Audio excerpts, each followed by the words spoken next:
All right, so as we know, Stephen Curry will miss at least the next 3 games of this series between the Warriors and the T-Wolves there with the grade 1 left hamstring strain. Now, he left the game with 8 minutes and 19 seconds left in the second quarter. Warriors were up 10, 30-20. Now, they eventually built a 23-point lead in that third quarter, and he was rolling 13 points, and he hits that floater, and you see him looking at the bench there saying, hey, I need to come out. I need to come out right away. So, Mullin, hamstring injuries, they're tricky. You don't want to rush him coming back. He's never suffered this injury before. And obviously the Warriors, their hope is, can they win one of the next 3 games to at least be 2-2 going into game number 5? Yeah, the Warriors, and Festus and JTA know this better than I do, the Warriors have one of the best performance teams in the NBA with Dr. Rick Celebrity leading the way.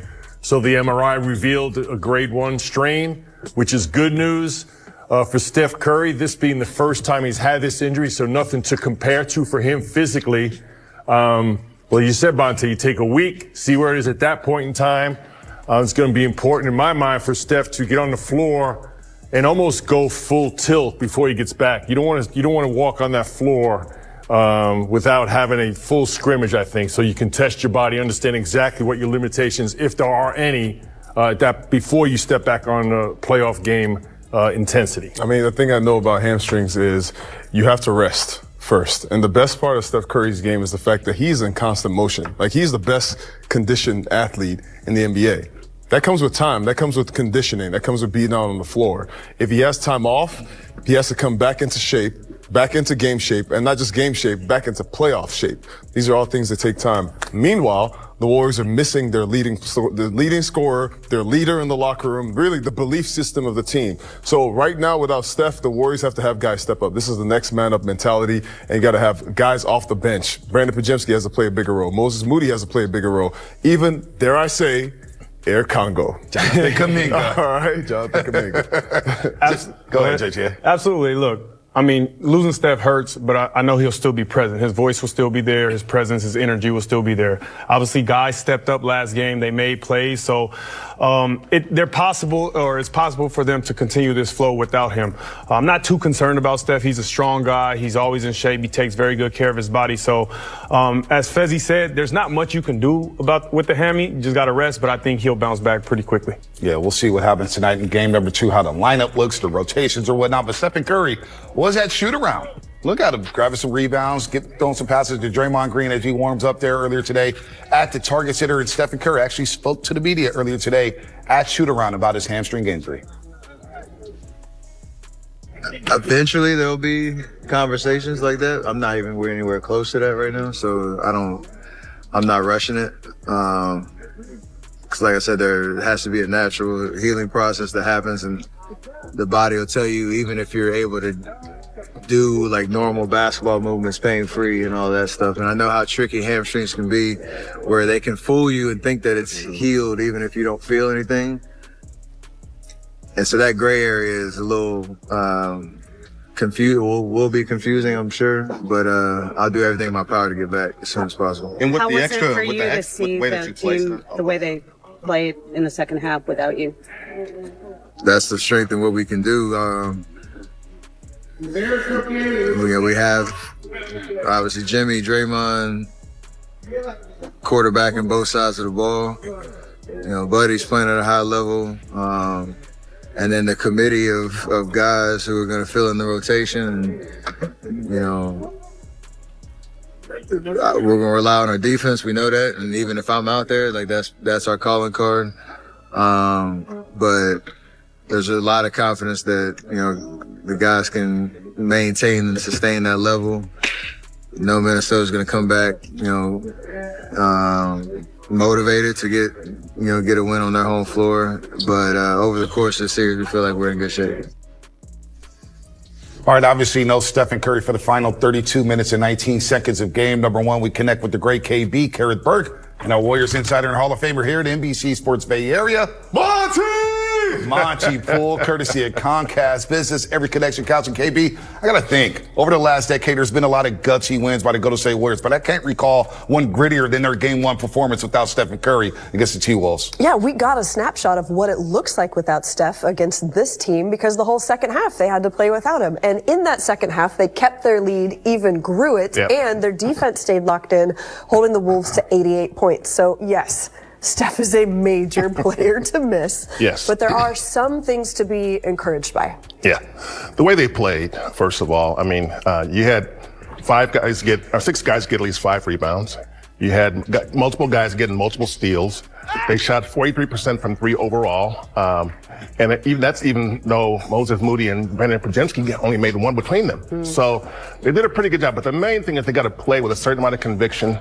They did that. They're on the floor. They're diving for loose balls. They're diving for offensive rebounds. Jimmy Butler had 7 offensive rebounds. Okay. You know, he had more offensive rebounds than Julius Randle had total rebounds. So it's the effort, the spirit, because as we know, and Kevin Durant used to always say that our defense is Steph. Steph is our defense. Okay. So it's a different game without him, but the main thing they have to do is they have to play really, really hard. That's what you did in Game 1. Well, another factor is this isn't the kind of injury that sent Steph home as well. We just saw that video from shoot-around. Steph will be on the bench. If he sees something, he can say something to a teammate or the coaches. Steve Kerr said even pregame, what if Steph wanders over to the little coaches meeting before Steve Kerr goes over to the bench? So eyes and ears and voice will still be there. Yeah, he's still going to be heard as he should be. I mean, again, he's the system. So when you team up Steph Curry, you understand what you have to do when he's off the court. It's going to be tough to do, but you have to do it. Yeah, he can also be the ultimate hype man, too, for some of the threes. Oh, and he will be that. He will be. He will be. That is the way that he can contribute in this game. All right, guys. All right, obviously, Steph for the next 3 games, at least for the Golden State Warriors. They'll try to navigate without the Lumen's finest. Dalton Johnson live on the scene here. Welcome to Warriors Pregame Live, DJ. And as we all know, Stephen Curry will be reevaluated next week. He will miss at least the next 3 games. So what is the vibe around the team knowing that Stephen Curry will not be available for games 2, 3, and 4? Well, it'd be easy to be down right now, to whine, to complain, but I don't get this terrible sense of, somberness right now, of heads hanging. And I actually thought that it was great to see Steph Curry at shoot-around this morning, involved, rebounding, and passing over and over to Buddy Hield as he got all those shots up. And so it's not like it's Steph and Steve Kerr giving inspiring speeches to the Warriors right now. Instead, it's the Warriors letting Steph Curry know they'll hold the fort down and they'll get them in the best position possible for when Steph Curry can return to as close to full strength as he can be.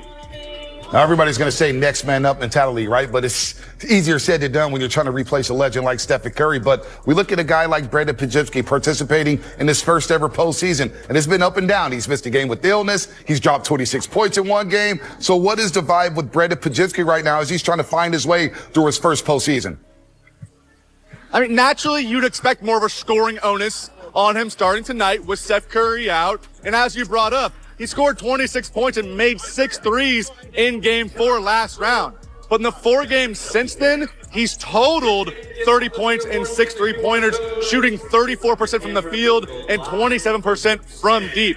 But Brandon's a firm believer that you're just going to take bad shots and you start overthinking if you tell yourself that you have to score more and more with someone like Steph Curry out. I asked Steve Kerr about BP yesterday, and he said, look, this guy's a gamer. We don't need to ask him to do anything differently. They want him to continue to be that connector that he always is on the court. Pressure makes diamonds, and the Warriors are very confident that Pods can shine under the bright lights in the postseason. Yeah, shooting just 36% so far this postseason, 32.5% from the 3-point line. We'll see if you could step it up tonight for the Golden State Warriors. Thanks so much, DJ. We'll follow your coverage at NBCSportsBayArea.com. But it was about the role players who had to step up in game number 1, JTA. Pat Spencer, how about his ball handling ability, his hook shot that he got straight out of the YMCA. GP2 hitting a big corner 3, 8 points there. And of course, Jonathan Kuminga with the 7. that bench is going to be vital tonight without Stephen Curry. Absolutely. I mean, you mentioned all those guys, but one guy I feel like you forgot is Loon. You know, Loon came in the game, played 14 minutes, had 6 rebounds, 2 offensive rebounds, plus 2 steals. And what does that tell you? He got 4 extra possessions for his team. 4 extra possessions means 4 extra shots that you can put up, which also leads to possibility of offensive rebounds. So, you know, GP had 26 minutes. His impact on the ball, 5 rebounds, 2 offensive rebounds, 4 assists. So everybody's playing pretty well coming off that bench, and that's what you need in these playoffs. Well, all year long, Steve Kerr has gone deep into his bench. Matter of fact, he got criticized the first half of the season because he was playing too many guys. And now that you're in the playoffs, you can trust your guys because they have been there all year long. They've been in the fire. They know what it's like to be dependent on. Without Steph in the lineup, this is actually normal. When I played, you had times where Steph Curry got injured in the playoffs, and nobody just gets to walk to an NBA Finals. You got to go through some battles, some scars, some bruises. This is a tough one because a hamstring is not something to play with. But playing without Steph, you have to figure. What's your favorite team? Comment below, and if you liked the video, please leave a like.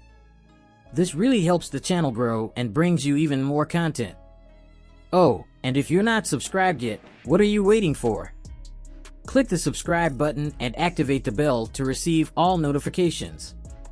With each game, we notice that the NBA is getting more competitive every day, and all the teams are looking for reinforcements to win the championship. And only here can you follow your favorite team daily with incredible content from different sources. Here on the channel, there are new videos every day with analysis, curiosities, and the best moments in basketball.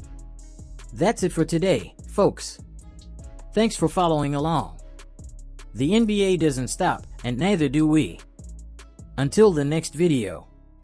NBA, the passion that connects us.